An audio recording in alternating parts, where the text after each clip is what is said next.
What? Are you a bad person? Yep. Have you kidnapped me? Yep. Is it hard to be bad? Not if you practice. Psychopaths on TV are nothing new. From Tony Soprano to Walter White to Dexter Morgan, a staple of the prestige TV era has been these characters with blurry morals that are difficult to root for, a style that has come to be known as the difficult man. As the guy who literally wrote the book on difficult men, author Brett Martin describes this hero, or rather anti-hero, as a monster but a person that we root for and care for despite his monstrosity. Ultimately, difficult men challenge their audience, inching forward bit by bit to try to find that last straw. Take Breaking Bad. At every turn, Walt becomes worse and worse, slowly breaking down each excuse we found for him over the years, until we can't pretend that he's anything but a monster. But in Killing Eve on BBC America, the brilliant Phoebe Waller-Bridge takes that challenge on from a completely new angle. It follows Sandra Oh's character, Eve Pilastri, a bored MI5 officer who suddenly gets pulled into a case on MI6, which, as the name would suggest, is a bigger deal. Now she's chasing an international assassin across Europe who seems to be targeting high-level government figures. The show just finished its amazing first season in May of 2018, and while every bit of the show is fantastic, the standout feature is its co-lead and villain, the deadly assassin Villanelle, played by Jodie Comer. Thank you. Despite all of the terrible things we watch Villanelle do, it can be hard to remember that she's the bad guy in the show. Because, well, she's not really like any character we've ever seen before. What are you doing? So today, that's what we're gonna look at. What makes Villanelle an especially intoxicating character, despite being a homicidal villain, and how she's different from the difficult characters we've come to know over the years. Warning, I'm gonna be looking at Villanelle's actions in some detail, so even though I'm not gonna give you plot specifics, there are some spoilers ahead. I'm Jackson, and this is Ideas at Play. Before I get too far into Villanelle, a quick bit on Killing Eve. When you zoom out and look at the show's plot, it's a pretty conventional spy thriller. A lower-tier government agent is brought into an off-the-books investigation.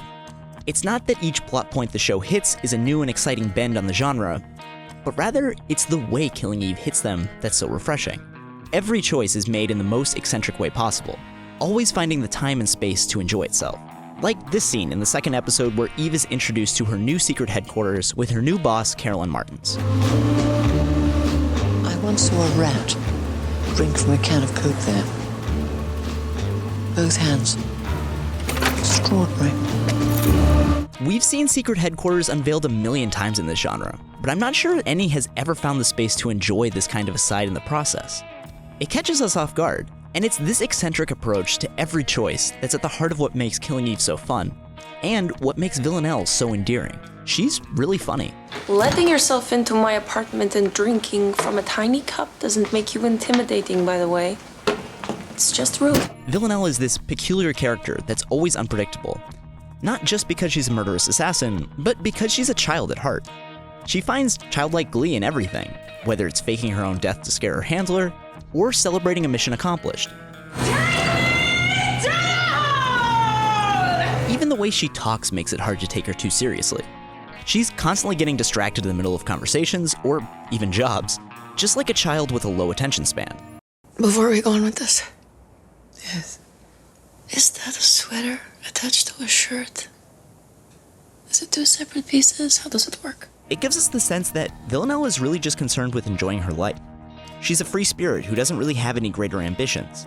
She's not concerned with who she's killing, why she's doing it, or the consequences. In her words, all she's looking for is Normal stuff. Nice life. Cool flat. Fun job. the best shows give you a transportive experience. They can make you feel like you're part of a place. In Killing Eve, that place is Villanelle's mind. It seems like such an interesting and frankly fun place that we want to understand it, to see the world as she does. And that makes it really hard to remember that she's the villain of this story. But the show doesn't try to hide that fact either. In the first episode alone, she kills at least 6 people, including several bystanders, uses a child as an accessory to the murder of his grandfather, and ruins a little girl's ice cream. Where other difficult men seem to struggle with the bad things they've done, Villanelle doesn't. She talks to her victims cordially, watches the life drain from their eyes, and then goes on her merry way. She just loves killing. But this one has asthma. You know I like the breathy ones. So far, we've tiptoed around the elephant in the room. No matter how many versions of the difficult man we've seen, they're difficult men. Sure, there have been violent anti-heroines before, but a lot of times they use a man to channel those violent tendencies. But Villanelle doesn't, and she uses that difference to her advantage. I said it was probably a woman. Victor Kedron was a misogynist and a sex trafficker. He may not have considered a passing woman a threat. She must have been able to get close. She leverages her beauty in the second kill as well, hiding in plain sight as someone who looks like she belongs anywhere, and then luring her target in close. Other times, she uses tampons as a way to divert the attention of men, and uses a hug to get the details of her next mission. Of course, her femininity is far from her only skill. She's great with all manners of weaponry, and is creative in her means of murder, which is definitely a fun little tidbit on her resume. She brings a certain flair to her kills. Happen was cool. But her femininity definitely adds to her allure. We're not nearly as used to seeing a difficult woman as we are a difficult man, and that absolutely colors how we see some of her actions. As she develops a crush on Eve that turns into obsession, Was it an Asian woman with amazing hair? she steals Eve's things, sends her clothes and perfume, follows her around, and shows up in her home. She's a predator playing with her food, whether that's murderous or sexual.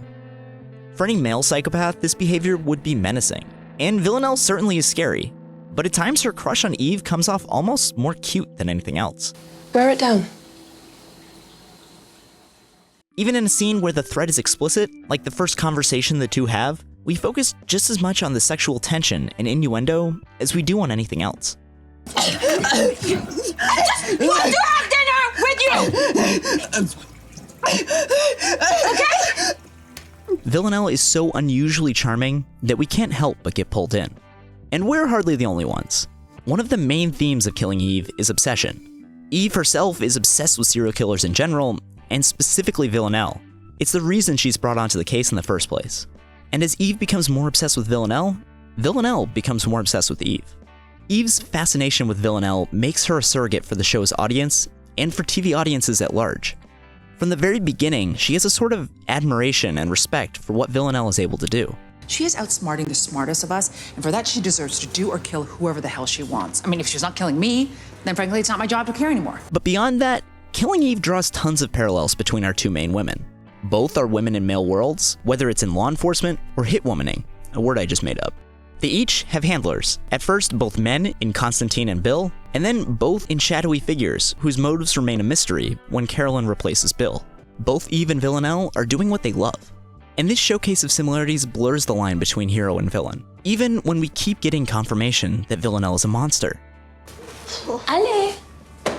Tu vas y arriver! Eve keeps getting sucked into the Villanelle trap like we do with so many difficult men. Maybe Villanelle has a tragic backstory that will explain everything. She doesn't, and if she did, it wouldn't change anything. Eve, and we as an audience, keep expecting something in this equation to change. Either Villanelle will become less likable and cross some kind of line, or we'll come to understand this tortured soul and save her. But Killing Eve isn't interested in playing that game, and has put all of its cards out on the table. Villanelle will always be likable and enjoyable. She can't cross a line because she's already way too far past it. Shut up! I blow your tiny head to pieces! My dad is going to kill you in the face! No, I'm going to kill your dad in the face. No! Why? Because he has an arsehole. And she isn't a tortured soul that needs saving. She's the kind of person who admires the carnage of a shootout for its artistic merits. Instead, Killing Eve is more interested in making us decide, rather than steer us toward a specific argument. So many of the show's shots linger on characters, inviting us to look deeper into who they are. There are a lot of theories for why we sympathize with these kinds of characters. Some think that it's our conditioning to relate to whoever the main character of a story is. Others think that it has to do with our inner and deviant desires. Me? I think it's, at least in part, because we like to watch people doing things expertly. There's a sort of universal respect for seeing the best in action, whether it's Don Draper coming up with insanely smart ad campaigns, or Walter White cooking up the purest meth in North America. And because of that, we want to root for these characters. We'll make excuses, we'll look the other way, we'll hide our infatuation. And Villanelle is no different. She's amazing at her job, as heinous as it is.